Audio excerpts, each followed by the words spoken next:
അയ്യപ്പന്റെ അമ്മ നെയ്യപ്പം ചുട്ടു, കാക്ക കൊത്തി കടലിലിട്ടു, മുക്കുവ പിള്ളേരു മുങ്ങിയെടുത്തു, തട്ടാ പിള്ളേരു തട്ടിയെടുത്തു. അയ്യപ്പന്റെ അമ്മ നെയ്യപ്പം ചുട്ടു. നമ്മുടെ റീജയ്ക്ക് സ്പെഷ്യൽ ആയിട്ട് നെയ്യപ്പമാണ് ഇന്ന് ചെയ്യാൻ പോകുന്നത്. റീജ നമ്മുടെ സബ്സ്ക്രൈബർ ആണ്. അപ്പൊ റീജ കുറച്ച് ദിവസങ്ങൾക്ക് മുന്നേ എന്റെ അടുത്ത് നെയ്യപ്പത്തിന്റെ റെസിപ്പി ചോദിച്ചിരുന്നു.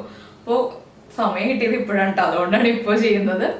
അപ്പോൾ എന്താ വെച്ചിട്ടുണ്ടെങ്കിൽ നെയ്യപ്പം ചെയ്യുമ്പോൾ കുറച്ച് കാര്യങ്ങൾ നമ്മൾ ശ്രദ്ധിച്ചിട്ടുണ്ടെങ്കിൽ വളരെ ഈസി ആയിട്ട് നമുക്ക് നെയ്യപ്പം ഉണ്ടാക്കിയെടുക്കാം. പിന്നെ എന്താ വെച്ചാൽ ഈ നെയ്യപ്പം നമ്മൾ ഉണ്ടാക്കി വെക്കുകയാണെങ്കിൽ കുറച്ച് ദിവസത്തേക്ക് മോശമായി പോവാതിരിക്കും. എന്താണെന്ന് വെച്ചിട്ടുണ്ടെങ്കിൽ ഉണ്ണിയപ്പം നമ്മൾ ഉണ്ടാക്കുമ്പോൾ പഴം ചേർത്തിട്ട് ഉണ്ടാക്കുന്നത് കൊണ്ട് ഉണ്ണിയപ്പം വേഗം തന്നെ മോശമായി പോവും. പക്ഷെ നെയ്യപ്പം അങ്ങനെയല്ല. നെയ്യപ്പത്തിൽ നമ്മൾ പഴമൊന്നും ചേർക്കാതെ അരി മാത്രം ചേർത്തിട്ട്, അരി എന്ന് വെച്ചിട്ടുണ്ടെങ്കിൽ അരിയുടെ കൂടെ ഞാനിപ്പോൾ കുറച്ച് മൈദപ്പൊടി ചേർക്കുന്നുണ്ട്.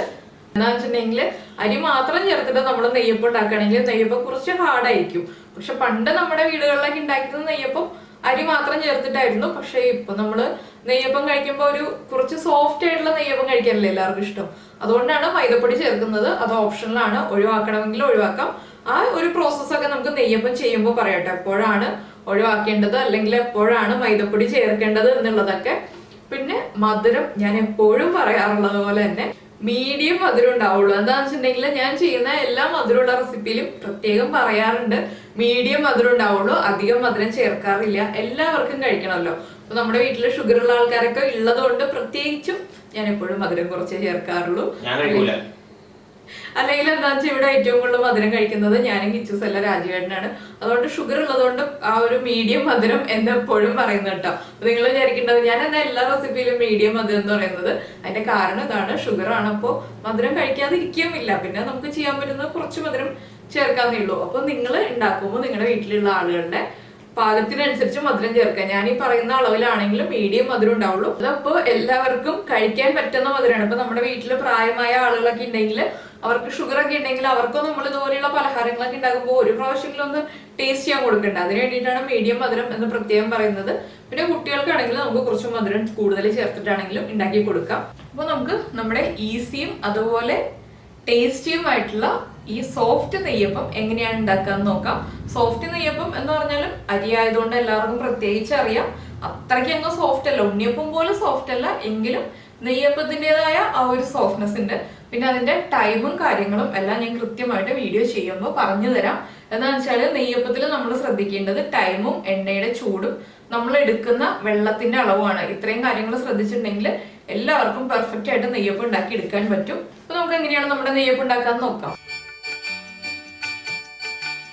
അയ്യപ്പന്റെ അമ്മ നെയ്യപ്പം ചുട്ടു, കാക്ക കൊത്തി കടലിലിട്ടു. നമുക്ക് നമ്മുടെ നെയ്യപ്പത്തിന് ആവശ്യമായിട്ടുള്ള ഇൻഗ്രീഡിയൻസ് നോക്കാം. നമ്മളിപ്പോൾ പച്ചരി 4 മണിക്കൂർ വെള്ളത്തിൽ സോക്ക് ചെയ്തതിന് ശേഷം വെള്ളം പോകാൻ വേണ്ടി അരമണിക്കൂർ എടുത്ത് വെച്ചിട്ടുണ്ടായിരുന്നു, അതാണിത്. അതുപോലെ തന്നെ ശർക്കര പാനിയാക്കി എടുത്തിട്ടുണ്ട്, മൈദപ്പൊടി, എള്ള്, ഏലക്ക, നെയ്യ്. ഇതിപ്പോൾ 2 കപ്പ് പച്ചരിയാണ് ഞാൻ എടുത്തിട്ടുള്ളത്. നമ്മുടെ മെഷറിംഗ് കപ്പിന് 2 കപ്പ്. അതിലേക്കായിട്ട് 300 ഗ്രാം ശർക്കര 1/4 കപ്പ് വെള്ളത്തിൽ മെൽറ്റ് ചെയ്തെടുത്തതാണ്. അപ്പോൾ മധുരം മീഡിയം മധുരം എന്നുള്ള പാകത്തിലാണ് ഞാനിപ്പോൾ 300 ഗ്രാം ശർക്കര 1/4 കപ്പ് വെള്ളത്തിൽ മെൽറ്റ് ചെയ്തെടുത്തത്. 2 ടേബിൾ സ്പൂൺ മൈദപ്പൊടി എടുത്തിട്ടുണ്ട്. അപ്പോൾ ട്രഡീഷണൽ ആയിട്ടുള്ള നെയ്യപ്പത്തിന്റെ റെസിപ്പി ആണെന്നുണ്ടെങ്കിൽ നമ്മൾ ഈ മൈദപ്പൊടി ചേർക്കില്ല, മൈദപ്പൊടി ചേർക്കാതെയാണ് നെയ്യപ്പം ഉണ്ടാക്കുന്നത്. പിന്നെ ചെറിയൊരു സോഫ്റ്റ്നെസ് കിട്ടാൻ വേണ്ടിയിട്ട് മാത്രമാണ് മൈദപ്പൊടി ചേർക്കുന്നത്. അപ്പോൾ നന്നായിട്ട് സോഫ്റ്റ് ആയിട്ടുള്ള നെയ്യപ്പം വേണമെന്നുണ്ടെങ്കിൽ നമ്മൾ ബേക്കിംഗ് സോഡ ചേർത്തിട്ട് നെയ്യപ്പം ഉണ്ടാക്കുക. അപ്പോൾ ഞാൻ ഇതിലേക്ക് ബേക്കിംഗ് സോഡ ചേർക്കുന്നില്ല. ബേക്കിംഗ് സോഡ ചേർക്കാതെ മൈദപ്പൊടി മാത്രം ചേർത്തിട്ടാണ് നെയ്യപ്പം ഉണ്ടാക്കുന്നത്. അപ്പോൾ ബേക്കിംഗ് സോഡ ചേർക്കണം എന്നുണ്ടെങ്കിൽ ബേക്കിംഗ് സോഡ ചേർക്കാം. അപ്പോൾ ആദ്യം നമുക്കിതൊന്ന് അരച്ചെടുക്കാം. അരച്ചെടുക്കാനായിട്ട് അപ്പോൾ നമുക്ക് മിക്സിയുടെ ജാറിലേക്ക് സോക്ക് ചെയ്തിട്ട് വാരി വെച്ചിരിക്കുന്ന അരി ഇട്ട് കൊടുക്കാം. അപ്പോൾ 4 മണിക്കൂറാണ് ഞാൻ ഈ അരി വെള്ളത്തിൽ സോക്ക് ചെയ്തെടുത്തത്. അതിനുശേഷം വെള്ളത്തിൽ നിന്ന് മാറ്റി അരമണിക്കൂർ വയ്ക്കുക. ഇല്ലാന്നുണ്ടെങ്കിൽ നമ്മുടെ നെയ്യപ്പത്തിന്റെ വെള്ളത്തിന്റെ അളവിൽ വ്യത്യാസം വരും. അതുകൊണ്ടാണ് അരമണിക്കൂർ വെള്ളത്തിൽ നിന്ന് മാറ്റി വയ്ക്കുക എന്ന് പറയുന്നത്. അപ്പോൾ ഞാനിപ്പോൾ എടുത്തിരിക്കുന്നത് സാധാരണ പച്ചരിയാണ്. നമുക്കിപ്പോൾ ഇഡ്ഡലി റൈസ് ഉപയോഗിച്ചിട്ടും നെയ്യപ്പം ചെയ്യാം, അതുപോലെ തന്നെ വേറെ പച്ചരികൾ ഉപയോഗിച്ചിട്ട് നെയ്യപ്പം ചെയ്യാം. ഇതിലേക്ക് നമുക്ക് ശർക്കരപ്പാനി ആഡ് ചെയ്യാം. ശർക്കരപ്പാനി ആഡ് ചെയ്യുമ്പോൾ കുറച്ച് ബാക്കി വെച്ചിട്ട് ആഡ് ചെയ്യുക. എന്താണെന്ന് വെച്ചിട്ടുണ്ടെങ്കിൽ നമുക്ക് അരച്ചെടുക്കുമ്പോൾ ഇടയ്ക്ക് ഒഴിച്ചു കൊടുക്കാൻ വേണ്ടിയിട്ടാണ് കുറച്ച് ബാക്കി വെക്കുന്നത്. അപ്പം അതൊക്കെ വിപ്പ് ചെയ്ത് അരച്ചെടുക്കുക. എന്താണെന്ന് വെച്ചിട്ടുണ്ടെങ്കിൽ ഈ അരി തെറിച്ച് ഈ മുകൾ ഭാഗത്തൊക്കെ വരുമ്പോൾ ഇവിടെ നിന്നുള്ളതൊക്കെ നമ്മളൊന്ന് ഒരു സ്പൂൺ ഉപയോഗിച്ചിട്ട് നന്നായിട്ട് താഴേക്ക് ആക്കി കൊടുക്കുക. അതിനുശേഷം വീണ്ടും വിപ്പ് ചെയ്യുക. അങ്ങനെ കുറച്ച് സമയം വിപ്പ് ചെയ്തതിന് ശേഷം പിന്നീട് അരച്ചെടുക്കുക. അപ്പോൾ ആദ്യം ഇവിടെയുള്ള അരി നമ്മൾ സ്പൂൺ കൊണ്ട് മാറ്റിയില്ല എന്നുണ്ടെങ്കിൽ ഈ അരി അരയാതിരിക്കും. അതുകൊണ്ടാണ് അത് എടുത്തു പറയുന്നത്. ഇതിലേക്ക് നമുക്ക് തൊലി മാറ്റി വെച്ചിരിക്കുന്ന ഏലക്ക ചേർക്കാം. ഏലക്ക ഇങ്ങനെ ചേർക്കണ്ടെന്നുണ്ടെങ്കിൽ പഞ്ചസാര ചേർത്തിട്ട് മിക്സിയിലെ ചെറിയ ജാറിൽ പൊടിച്ചിട്ട് അരിച്ച് ചേർക്കാം. അങ്ങനെയാണെങ്കിൽ 1 ടേബിൾ സ്പൂൺ പഞ്ചസാരയും ഒരു 10 ഏലക്കയും ചേർത്തിട്ട് പൊടിച്ചെടുക്കുക. അപ്പോൾ ഇത് അരച്ചെടുത്തതിന് ശേഷം നമുക്കിതിലേക്ക് നന്നായി അരഞ്ഞു കഴിയുമ്പോൾ ഈ മൈദപ്പൊടിയും കൂടി ചേർക്കാം. 2 ടേബിൾ സ്പൂൺ മൈദപ്പൊടി. അപ്പോൾ അരി അരയ്ക്കുമ്പോൾ ചെറിയ തരിതരിപ്പോടുകൂടി അരയ്ക്കുക. ഫൈനായിട്ട് നമ്മൾ ദോശമാവിനൊക്കെ അരയ്ക്കുന്ന പോലെ അരയ്ക്കേണ്ട, ചെറിയ തരികൾ വേണം നെയ്യപ്പത്തിലാവുമ്പോൾ. അപ്പോൾ ഞാനിത് അരച്ചെടുത്തിട്ട് വരട്ടെ. അപ്പോൾ നമ്മൾ നമ്മുടെ നെയ്യപ്പത്തിൻ്റെ മാവ് അരച്ചെടുത്തിട്ടുണ്ട്. ഇതിലേക്ക് ഞാനിപ്പോൾ ഇത്രയും ശർക്കര പാനി ബാലൻസ് വെച്ചിട്ടുണ്ട്. എന്താണെന്ന് വെച്ചിട്ടുണ്ടെങ്കിൽ നമ്മൾ എടുക്കുന്ന ഓരോ പ്രാവശ്യം എടുക്കുന്ന അരിയുടെ വ്യത്യാസം അനുസരിച്ചിട്ട് ശർക്കര പാനിയുടെ അളവിൽ ചെറിയ വ്യത്യാസം വരുത്തേണ്ടി വരും. ഞാനിപ്പോൾ അരച്ചു വയ്ക്കുന്നത് രാത്രി 9 മണിയായപ്പോഴാണ്.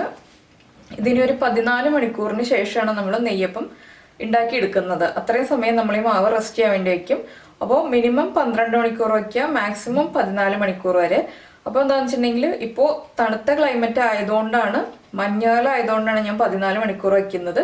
ഇല്ലാന്നുണ്ടെങ്കിൽ 12 മണിക്കൂർ വരെ വെച്ചാൽ മതി. അപ്പോൾ ഇതുപോലെ നമ്മൾ ശർക്കരപ്പാനി ഉണ്ടാക്കിയിട്ട് കുറച്ചെടുത്ത് മാറ്റി വയ്ക്കുക. ഒരു 2-3 ടേബിൾ സ്പൂൺ എടുത്ത് മാറ്റി വയ്ക്കുകയാണെങ്കിൽ നമുക്ക് നാളെ രാവിലെ ഈ മാവ് തിക്കായി പോയിട്ടുണ്ടെങ്കിൽ ഈ ശർക്കരപ്പാനി തന്നെ ചേർത്തിട്ട് ലൂസാക്കി എടുക്കാം. നമ്മൾ വെറുതെ പച്ചവെള്ളം ചേർത്തിട്ട് ലൂസാക്കുകയാണെങ്കിൽ ആ ഒരു ടേസ്റ്റ് വ്യത്യാസം വരും. അതുകൊണ്ടാണ് അത് പറയുന്നത്. ഇതിപ്പോൾ നമുക്കൊരു ബൗളിലേക്ക് ഒഴിക്കാം. ഇതുണ്ട്, ഇതുപോലെ ചെറിയ തരിതരിപ്പോടുകൂടി തന്നെ അരച്ചെടുക്കാൻ ശ്രദ്ധിക്കുക കേട്ടോ. ഇതിലേക്ക് നമുക്കിനി ഒരു പിഞ്ച് ഉപ്പ് ചേർത്ത് കൊടുക്കാം. നമ്മൾ ഈ മധുരം ഒന്ന് ബാലൻസ് ചെയ്യാൻ വേണ്ടിയിട്ടാണ് ഉപ്പ് ചേർക്കുന്നത്. അതുപോലെ തന്നെ നമ്മൾ എടുത്തു വെച്ചിരിക്കുന്ന എള്ള് ചേർക്കാം. ഉണ്ണിയപ്പത്തിലാണ് നമ്മൾ തേങ്ങ ചേർക്കാറുള്ളതും പഴം ചേർക്കാറുള്ളതും. അപ്പോൾ നെയ്യപ്പത്തിൻ്റെ റെസിപ്പിയിൽ പഴം ചേർക്കണം എന്നുള്ള ആളുകൾക്ക് ചേർക്കാം. ഞാനിവിടെ നെയ്യപ്പത്തിൽ പഴം ചേർക്കാറില്ല. ഇതാണ് നമ്മുടെ ബാറ്ററിൻ്റെ ഇപ്പോഴത്തെ കൺസിസ്റ്റൻസി. പക്ഷേ ഇത് കുറച്ചുകൂടി നമ്മൾ നാളെ ആകുമ്പോൾ ലൂസാക്കി എടുക്കും. ഇപ്പോൾ തന്നെ വേണമെന്നുണ്ടെങ്കിൽ കുറച്ച് ലൂസാക്കാം. പക്ഷെ നമ്മൾ ശർക്കരപ്പാനി സൂക്ഷിച്ചു വെച്ചിട്ട് നാളെ ആകുമ്പോൾ കറക്റ്റ് കൺസിസ്റ്റൻസി ആക്കി എടുക്കുന്നതാണ് എപ്പോഴും ബെറ്റർ. ഇതിലേക്ക് നമുക്കിനി നെയ്യപ്പം ആയതുകൊണ്ട് കുറച്ച് നെയ്യ് ചേർക്കാം. അപ്പോൾ ഇതൊക്കെ നിങ്ങളുടെ ചോയ്സാണ്, എത്ര നെയ്യ് വേണം എന്നുള്ളതൊക്കെ. ഞാനിപ്പോൾ വളരെ കുറച്ച്, ഏകദേശം 1 ടേബിൾ സ്പൂൺ നെയ്യേ ചേർക്കുന്നുള്ളൂ. പിന്നെ ഈ നെയ്യൊക്കെ ചേർത്ത് കഴിഞ്ഞിട്ട് ഉപ്പും ചേർത്ത് കഴിഞ്ഞിട്ട് നമ്മളൊന്ന് മധുരം ചെക്ക് ചെയ്യുക. നമ്മുടെ പാകത്തിന് മധുരം ആയിട്ടുണ്ടോ എന്ന് നോക്കുക. ഈ ബാറ്ററിന് കുറച്ച് മധുരം മുന്നിൽ നിന്നാലേ നമ്മൾ നെയ്യപ്പം പൊരിച്ചെടുക്കുമ്പോൾ മധുരം കറക്റ്റ് ആവുള്ളൂ. അപ്പോൾ ഇപ്പോൾ മധുരം കുറച്ച് മുന്നിലായിരിക്കണം നമ്മളൊന്ന് ടേസ്റ്റ് ചെയ്യുമ്പോൾ.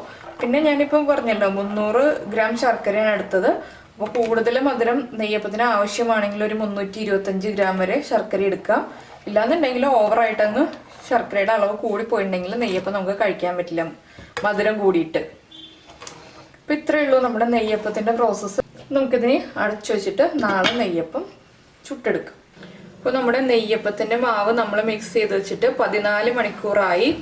അപ്പോൾ കുറച്ച് തിക്കായിട്ടാണ് ഇപ്പോൾ നെയ്യപ്പത്തിൻ്റെ മാവ് ഇരിക്കുന്നത്. അത് ഞാൻ കഴിഞ്ഞ ദിവസം പറഞ്ഞായിരുന്നല്ലോ, നമ്മളൊരു 2 ടേബിൾ സ്പൂണും കൂടി ശർക്കരപ്പാനി ചേർത്ത് കൊടുക്കേണ്ടി വരും. അത് അരി അനുസരിച്ച് വ്യത്യാസം വരും.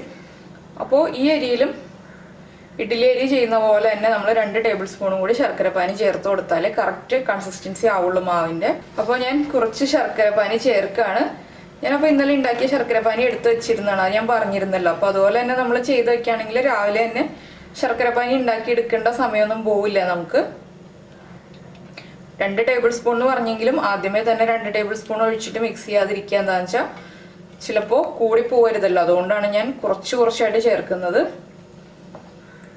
ഈ ഒരു കൺസിസ്റ്റൻസിയാണ് നമ്മുടെ നെയ്യപ്പത്തിന് ആവശ്യമുള്ളത്. അപ്പോൾ നമുക്കിനി നെയ്യപ്പം ഉണ്ടാക്കി തുടങ്ങാം. സാധാരണ നമ്മളെപ്പോഴും നെയ്യപ്പം പണ്ട് കാലത്തൊക്കെ ഉണ്ടാക്കിയിരുന്നത് നെയ്യിൽ തന്നെയാണ്. അപ്പോൾ നമുക്കിപ്പോൾ നെയ്യപ്പമൊക്കെ ഉണ്ടാക്കിയിട്ടുണ്ടെങ്കിൽ എല്ലാവർക്കും കൊളസ്ട്രോളും പ്രശ്നങ്ങളും ഫുഡ് കഴിക്കാൻ പേടി അങ്ങനെയുള്ള അവസ്ഥകളൊക്കെയാണ്. അപ്പോൾ നമ്മളിന്നിപ്പോൾ വെളിച്ചെണ്ണയിലാണ് നെയ്യപ്പം ഉണ്ടാക്കുന്നത്. വെളിച്ചെണ്ണയിൽ തന്നെ ഉണ്ടാക്കിയാലേ നമ്മുടെ ഒരു നാടൻ ടേസ്റ്റ് വരുള്ളൂ. വെളിച്ചെണ്ണ താല്പര്യമില്ല എന്നുണ്ടെങ്കിൽ നമുക്ക് സൺഫ്ലവർ ഓയിലോ ഒക്കെ നെയ്യപ്പം ചെയ്തെടുക്കാം. പക്ഷെ ടേസ്റ്റ് കൂടുതൽ നെയ്യിൽ അല്ലെങ്കിൽ വെളിച്ചെണ്ണയിൽ ചെയ്യുന്നതാണ്. നെയ്യുടെ കോസ്റ്റ് ഒക്കെ വെച്ചിട്ടാണ് ഞാൻ വെളിച്ചെണ്ണയുടെ കാര്യം പറഞ്ഞത്. വെളിച്ചെണ്ണ ആകുമ്പോൾ എല്ലാവർക്കും കുഴപ്പമില്ലാതെ ചെയ്യാൻ പറ്റുമെന്ന് തോന്നുന്നു. ഇപ്പോൾ നമ്മൾ വെളിച്ചെണ്ണ നന്നായിട്ട് ചൂടാക്കിയിട്ടുണ്ട്. നന്നായിട്ട് വെളിച്ചെണ്ണ ചൂടായി കഴിയുമ്പോൾ മീഡിയം ഫ്ലെയിമിലേക്ക് മാറ്റിയിട്ടാണ് നമ്മൾ നെയ്യപ്പത്തിൻ്റെ മാവ് ഒഴിക്കുന്നത്. അപ്പോൾ ഞാൻ സ്റ്റൗവിൽ മീഡിയം ബർണറിലാണ് വെച്ചിരിക്കുന്നത്. എന്താണെന്ന് വെച്ചാൽ വലിയ ബർണറിൽ വെച്ചിട്ടുണ്ടെങ്കിൽ ഫ്ലെയിം കൂടുതലായിരിക്കും, നമ്മൾ ഏറ്റവും കുറച്ച് വെച്ചാലും കറക്റ്റ് ആവില്ല. അതുകൊണ്ട് സ്റ്റൗവിൽ മീഡിയം ബർണറിൽ വെച്ചിട്ട് വെളിച്ചെണ്ണ നന്നായി ചൂടായി വരുന്നത് വരെ ഹൈ ഫ്ലെയിമിൽ വെച്ചു. അതിനുശേഷം മീഡിയം ഫ്ലെയിമിലേക്ക് മാറ്റാണ്. അതിനുശേഷമാണ് നമ്മൾ മാവ് ഒഴിച്ചു കൊടുക്കുന്നത്. എന്താണെന്ന് വെച്ചിട്ടുണ്ടെങ്കിൽ വെളിച്ചെണ്ണയുടെ ചൂട് കറക്റ്റ് അല്ല എന്നുണ്ടെങ്കിൽ നമ്മുടെ നെയ്യപ്പം പൊട്ടിപ്പോകും. അതുകൊണ്ടാണ് നമ്മൾ ചൂടിൻ്റെ കാര്യം കറക്റ്റായിട്ട് പറയുന്നത്. പിന്നെ നമ്മൾ നെയ്യപ്പത്തിന് മാവ് ഒഴിക്കുമ്പോൾ ഇതുപോലെയുള്ള കുഴിവുള്ള ചീനച്ചട്ടിയിൽ ചെയ്യുകയാണെങ്കിൽ നമുക്ക് കുറച്ച് വെളിച്ചെണ്ണയിൽ തന്നെ ഫ്രൈ ചെയ്തെടുക്കാം. അപ്പോൾ പരന്ന പാനിലാണ് നമ്മൾ വെളിച്ചെണ്ണ ഒഴിച്ചിട്ട് ഫ്രൈ ചെയ്യുന്നതെങ്കിൽ കുറേ അധികം വെളിച്ചെണ്ണ ഒഴിക്കേണ്ടി വരും. എന്താണെന്ന് വെച്ചാൽ നെയ്യപ്പം നന്നായിട്ട് മുങ്ങി കിടക്കാൻ ആവശ്യമായിട്ടുള്ള വെളിച്ചെണ്ണ വേണം. അപ്പോൾ ഞാൻ ഇതിലേക്ക് മാവ് ഒഴിക്കാൻ പോവാണ്. മാവ് ഒഴിക്കുമ്പോൾ എപ്പോഴും നമ്മൾ മുകളിൽ നിന്ന് തന്നെ ഒഴിച്ചു കൊടുക്കുക. സൈഡിൽ നിന്ന് ഒഴിച്ചിട്ടുണ്ടെങ്കിൽ നെയ്യപ്പം കറക്റ്റ് ആവില്ല.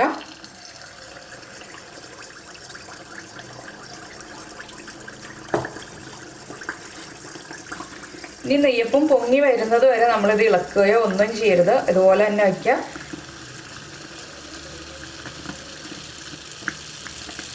നെയ്യപ്പം പൊങ്ങി വന്നു കഴിയുമ്പോൾ നമ്മൾ ഫ്ലെയിം വേഗം തന്നെ കുറയ്ക്കുക. അതിനുശേഷം ഇതുപോലെ ഇങ്ങനെ വേറൊരു സ്പൂണോ എന്തെങ്കിലും ഉപയോഗിച്ചിട്ട് നെയ്യപ്പത്തിൻ്റെ മുകൾ ഭാഗത്തേക്ക് വെളിച്ചെണ്ണ ഇതുപോലെ ഒഴിച്ചു കൊടുത്തുകൊണ്ടിരിക്കുക. ഇത് നമ്മൾ റിപ്പീറ്റ് ചെയ്യേണ്ട പ്രോസസ്സാണ്. എന്താണെന്ന് വെച്ചാൽ ഇത് എപ്പോഴും ചെയ്തുകൊണ്ടിരിക്കണം.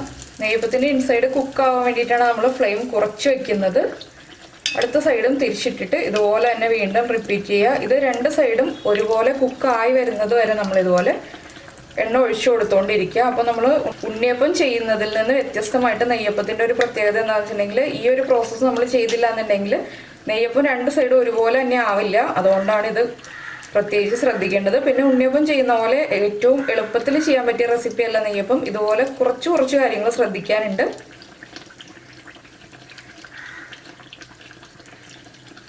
വീണ്ടും നമുക്ക് അടുത്ത സൈഡിലേക്ക് തിരിച്ചിടാം.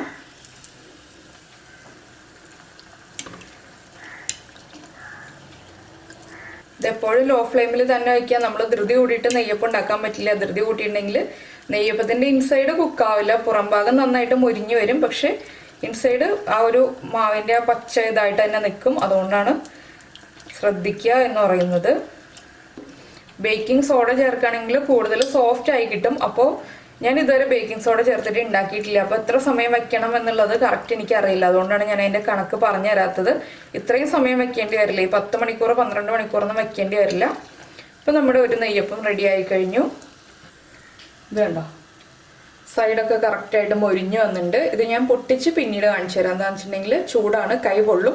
അപ്പോൾ ഇതുപോലെയാണ് നമ്മുടെ നെയ്യപ്പത്തിൻ്റെ ഈ ഒരു കളറാകുമ്പോൾ നമ്മൾ എണ്ണയിൽ നിന്ന് മാറ്റുക. നെയ്യപ്പത്തിൻ്റെ സൈഡ് കാണുമ്പോൾ തന്നെ അറിയാം നമുക്ക് നെയ്യപ്പത്തിൻ്റെ പെർഫെക്ഷൻ എങ്ങനെയാണെന്നുള്ളത്. സാധാരണ ഈ ഒരു സൈഡിൽ നോക്കിയിട്ടാണ് നമ്മൾ നെയ്യപ്പം കറക്റ്റ് ആണോ എന്ന് മനസ്സിലാക്കുക. ഇത് കാണുമ്പോൾ തന്നെ അറിയാം നല്ല പെർഫെക്റ്റ് ആയിട്ടുള്ള നെയ്യപ്പമാണ്. അപ്പോൾ ചൂട് മാറിക്കഴിഞ്ഞിട്ട് പൊട്ടിച്ച് കാണിക്കാം. ഞാൻ ഇനി ഇതുപോലെ തന്നെ ബാക്കിയുള്ള നെയ്യപ്പം മുഴുവൻ ചെയ്തെടുക്കട്ടെ. അപ്പോൾ നമ്മുടെ നെയ്യപ്പം എല്ലാം റെഡി ആയിട്ടുണ്ട്. അപ്പോൾ ഇതിൽ കൂടുതലുണ്ട് നെയ്യപ്പം. ഞാൻ പറഞ്ഞല്ലോ 12 മുതൽ 14 എണ്ണം വരെ നമുക്ക് ഉണ്ടാക്കാം ഈ 2 കപ്പ് അളവിൽ നിന്ന്. അപ്പോൾ നല്ല കളർഫുള്ളായിട്ട് രണ്ട് സൈഡും നന്നായിട്ട് മൊരിഞ്ഞിട്ടുണ്ട്. അപ്പോൾ ഇതിലും കൂടുതൽ മൊരിച്ചെടുത്തിട്ടുണ്ടെങ്കിൽ എന്താണെന്ന് വെച്ചിട്ടുണ്ടെങ്കിൽ കുറച്ചുകൂടി ബലം കൂടും നമ്മുടെ നെയ്യപ്പത്തിന്. ഈ ഒരു കളറിലാകുമ്പോൾ എടുക്കുകയാണെങ്കിൽ അധികം ബലം ഉണ്ടാവില്ല, എങ്കിലും നെയ്യപ്പത്തിൻ്റെതായിട്ടുള്ള ബലം ഉണ്ടാവും. ഉണ്ണിയപ്പം പോലെ സോഫ്റ്റ് അല്ലല്ലോ നെയ്യപ്പം. അപ്പോൾ ഞാനൊരു നെയ്യപ്പം പൊട്ടിച്ച് കാണിച്ചു തരാം. എന്താണെന്ന് വെച്ചിട്ടുണ്ടെങ്കിൽ നമ്മുടെ നെയ്യപ്പത്തിൻ്റെ ഇൻസൈഡ് എങ്ങനെ ഇരിക്കുകയെന്ന് അറിയണ്ടേ. കുറച്ച് ബലമുണ്ട്. എന്താണെന്ന് വെച്ചാൽ നമ്മൾ അരിപ്പൊടിയിലാണ് ചെയ്തത്, അതിൻ്റെതായിട്ടുള്ളൊരു ബലമുണ്ട്.